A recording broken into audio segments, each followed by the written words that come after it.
அதுக்கப்புறம் எவ்வளோ சொல்லியும் அம்மையார் சீலா பிரியா கலெக்டர் ஐஏஎஸ் ஒத்துக்கவே இல்லை. திரு இக்பால் சூப்பரண்ட் ஆஃப் போலீஸும் ஒத்துக்கலை. அவங்க இட்டும் போய் நான் ஒரு இடம் காட்டுறேன் வாங்கன்னு இட்டு போனாங்க.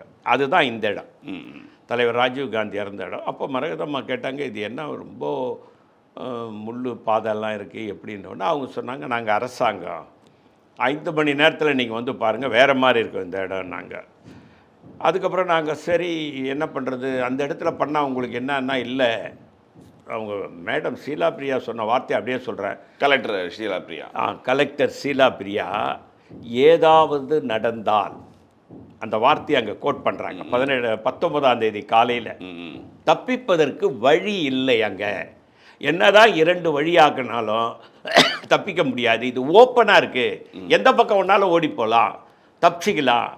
என்ன காரணம்னா விடுதலை புலிகளாலேயும் சீக்கிய ஆட்களாலேயும் அப்புறம் இந்த காஷ்மீர் தீவிரவாதிகளாலேயும் அவருக்கு ஆபத்து இருக்குதுன்னு சொல்லி ஒரு இது இருந்துக்கிட்டே இருக்குது. அவருக்கு வந்து Z+ பாதுகாப்பு கொடுத்து வச்சுருந்தாங்க. அதுக்கப்புறம் என்ன பண்ணிட்டாங்க, சந்திரசேகர் கவர்மெண்ட்டு காங்கிரஸ் ஆதரவு கவர்மெண்ட்டு அதை ஒய்யாக மாற்றிட்டாங்க. அது Z+ பாதுகாப்பை Y+ஆக மாற்றினதுனால கொஞ்சம் பாதுகாப்பு குறைவாயிடுது.